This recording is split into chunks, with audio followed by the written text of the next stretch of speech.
MP board के कक्षा 10वीं के विद्यार्थी ध्यान दीजिएगा। देखिए आपका जो 20 मार्च के दिन पेपर होने वाला है विज्ञान का, उसका सेट पेपर डी मैं आपको यहाँ पर पूरे सॉल्यूशन के साथ में बताने वाली हूँ। तो बिना किसी देरी के वीडियो को हम करते हैं शुरू।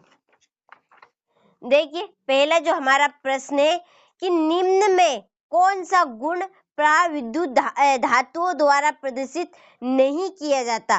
तो वह है आपके चमकहीनता वाला। भोजन नली के किस भाग में भोजन का पूर्ण पाचन हो जाता है? तो वह है आपका क्षुद्रांत्र। और मस्तिष्क उत्तरदायी है किसके लिए? इन सभी के लिए। मुकुल द्वारा अलैंगिक जनन किसमें होता है? तो इष्ट में होता है।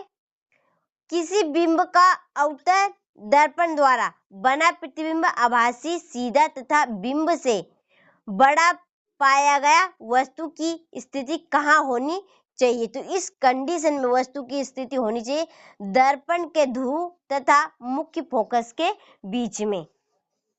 सामान्य दृष्टि के वयस्क के लिए सुस्पष्ट दर्शन की अल्पतम दूरी होती है लगभग 25 सेंटीमीटर की। और विभवांतर का मात्रक है, तो विभवांतर का जो मात्रक होता है वह होता है वोल्ट। यांत्रिक ऊर्जा को विद्युत ऊर्जा में बदलने वाली युक्ति आपकी कहलाएगी जनित्र। तो यहाँ से आप इनका बढ़िया से स्क्रीनशॉट ले लीजिए। देखिए अब जो हमारे आने वाले हैं जो इंग्लिश मीडियम वाले बच्चे हैं उनके लिए आप यहाँ पर टिक मार्क लगा लीजिएगा इनका और अच्छे से कंप्लीट करिएगा। देखिए इंग्लिश का हमारे पास उपलब्ध नहीं, देखिए उपलब्ध होगा तो मैं आपको बता दूंगी। देखिए इसके बाद हमारे आने वाले हैं रिक्त स्थान कि ऐसी अभिक्रियाएं जिनमें दो या दो से अधिक अभिकारक संयुक्त होकर एकल उत्पाद का निर्माण करते खाली स्थान कहलाती, वहां कहलाती है आपकी संयोजन अभिक्रिया। कौन सी क्रिया? संयोजन अभिक्रिया।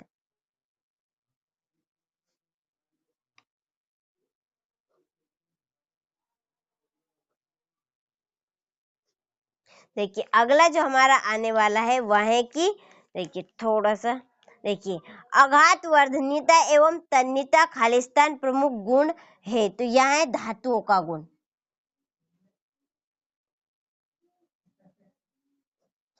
और वे सभी प्रक्रम जो सम्मिलित रूप से अनुरक्षण का कार्य करते हैं खालिस्तान कहलाते हैं जैव प्रक्रम।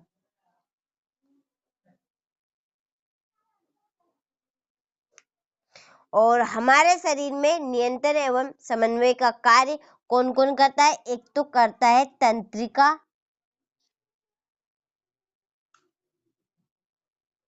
तंत्रिका तंत्र, और इसके बाद दूसरा कौन करेगा?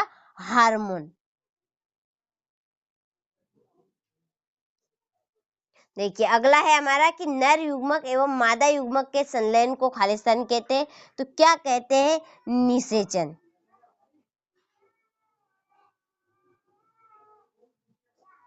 और पीढ़ी दर पीढ़ी विभिन्न लक्षणों का संरक्षण खालिस्तान कहलाता है आनुवांशिकता।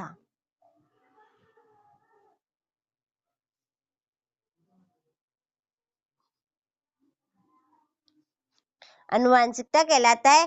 और सीधा एवं बड़ा प्रतिबिंब बनता है केवल किस किस का बनेगा? अवतल तो दर्पण का, अवतल दर्पण का और उत्तल लेंस का। देखिए ये आपके रिक्त स्थान हो चुके हैं, तो आप इनका बढ़िया से यहाँ से स्क्रीनशॉट ले लीजिए और अच्छे से कंप्लीट करिएगा। अब जो हम देखने वाले हैं वह है हमारे यहाँ पर इंग्लिश मीडियम वालों के लिए, आप भी स्क्रीनशॉट ले लीजिए कि अब हम जोड़ी का मिलान करेंगे। तो जो पहली जोड़ी है हमारी कि ऊष्मा का अवशोषण किसके द्वारा होता है? तो ऊष्मा का अवशोषण ऊष्मा शोषी अभिक्रिया है। ये कौन सी अभिक्रिया है? ऊष्मा शोषी अभिक्रिया। ब्लीचिंग पाउडर CaOCl2 को ब्लीचिंग पाउडर कहा जाता है। और पादप का लैंगिक भाग यह है आपका पुष्प तीसरा। और जनक पौधों से उत्पन्न पीढ़ी, इसकी जोड़ी आप लगाइएगा चौथे की पुत्री और पीढ़ी।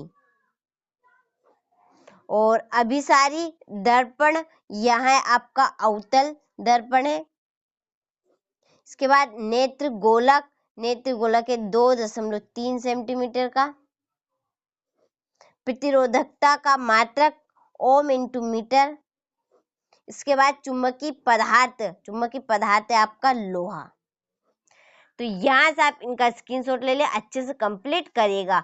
देखिए अब जो हमारा प्रश्न आ रहा है वह है एक वाक्य में उत्तर कि अम्ल एवं क्षार की अभिक्रिया से क्या बनता है। तो इससे बनता है आपका लवण और क्या बनेगा, जल। ये दोनों ही बनते हैं। दो धातुओं के नाम बताइए जो प्रकृति में मुक्त अवस्था में मिलती है। तो कौन कौन मिलती है, एक तो मिलती है हमारी सोना और जो दूसरी है वह है हमारी चांदी। ये दोनों प्रकृति में मुक्त अवस्था में हमें मिलती है। किस हार्मोन की कमी से मधुमेह का रोग होता है। तो इंसुलिन की।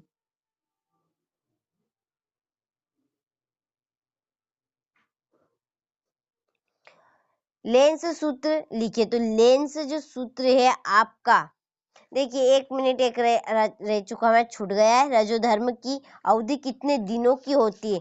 तो यहाँ होती है 2 से 8 दिनों की। कितने दिनों के, 2 से 8। और इसके बाद है लेंस सूत्र लिखिए। तो लेंस सूत्र है हमारा 1/F बराबर 1/V माइनस 1/U। तो ये हो गया हमारा लेंस सूत्र। और ओल्ट मापी को परिपथ में किस प्रकार संयोजित किया जाता है। तो समांतर क्रम में।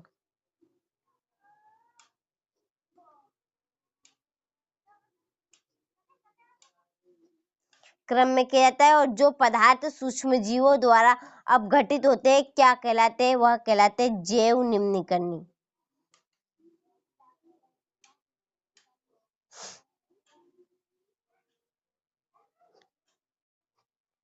यहाँ से अच्छे से स्क्रीनशॉट ले लीजिए और स्क्रीनशॉट के माध्यम से आप अच्छे से कंप्लीट करिएगा। तो अगला जो प्रश्न हमारा आ रहा है वह है, देखिए क्वेश्चन नंबर 5 से हमारे जो 2 नंबर वाले प्रश्न है, 2, 3 नंबर वाले ये शुरू होते। तो देख लीजिए, हम इन्हें भी देखेंगे पूरे। देखिए द्विविस्थापन अभिक्रिया किन्हें कहते हैं और अवक्षेपण अभिक्रिया से आप क्या समझते हैं। कारण बताइए कि प्लेटिनम सोना तथा चांदी को उपयोग आभूषण बनाने के लिए किया जाता है और सोडियम पोटेशियम एवं लिथियम को तेल के अंदर संग्रहित किया जाता है। ऐसा क्यों होता है। तो आपको कारण बताना है इसका। कठोर जल में साबुन से उपचारित जो करने पर झाग के निर्माण को समझाइए। यहाँ से स्क्रीनशॉट ले लीजिए। देखिए इसके बाद है हमारा अगला प्रश्न कि मनुष्य के दोहरे परिसंचरण की व्याख्या कीजिए। यहाँ क्यों आवश्यक है। स्वपरागण क्या होता है। द्विखंडन और बहुखंडन से किस प्रकार भिन्न है। मेंडल के स्वतंत्र अपयून का नियम समझाइए। आवर्धन किसे कहते हैं। और हम वाहन में उत्तल दर्पण को पश्च दृश्य दर्पण के रूप में वरीयता क्यों देते हैं। यहाँ से आप इनका स्क्रीनशॉट ले लीजिए। देखिए अगला जो हमारा प्रश्न है वह क्वेश्चन नंबर 12 की गोली दर्पण की वक्रता त्रिज्या को परिभाषित कीजिए। घरेलू विद्युत परिपथों में श्रेणीक्रम संयोजन का उपयोग क्यों नहीं किया जाता है। इसके बाद है क्वेश्चन नंबर 14 कि विद्युत धारा परिपथों को उपयोग में लाते समय क्या क्या सावधानी रखनी चाहिए हमें। भू संपर्क तार क्या कार्य है। यहाँ से इनका स्क्रीनशॉट ले लीजिए। देखिए अगला जो प्रश्न है हमारा क्वेश्चन नंबर 16 की उपभोक्ता किन्हें कहते हैं, उदाहरण दीजिए। ये आपका क्वेश्चन नंबर 17 है। यहाँ से आप इनका स्क्रीनशॉट ले लीजिए। इसके बाद हमारा क्वेश्चन नंबर 18 कि तंत्रिका कोशिका न्यूरॉन के कार्य लिखिए। यहाँ से इनका स्क्रीनशॉट ले लीजिए। देखिए अगला जो हमारा प्रश्न है वह है क्वेश्चन नंबर 19 की कोलाइडी विलयन में प्रकाश के विकर्ण का किरण आरेख बनाइए और निम्नलिखित के रासायनिक सूत्र व 2 उपयोग लिखिए। व्यंजक चूर्ण प्लास्टर ऑफ पेरिस वाला। इसके बाद है मेथेन CH4 एवं एथिन C2H4 की इलेक्ट्रॉन बिंदु संरचना बताइए। और अगला जो आखिरी प्रश्न बचा है हमारा कि प्रकाश संश्लेषण के लिए पत्तियों में क्या क्या विशेषताएं होती है। तो ये आपके पूरे प्रश्न हो चुके हैं। इस प्रकार से मैंने आपको ये कक्षा 10वीं का जो सेट पेपर डी है वही पूरा कंप्लीट करवाने का यहाँ पर प्रयास किया है। तो आप इन्हें अच्छे से कंप्लीट करिएगा।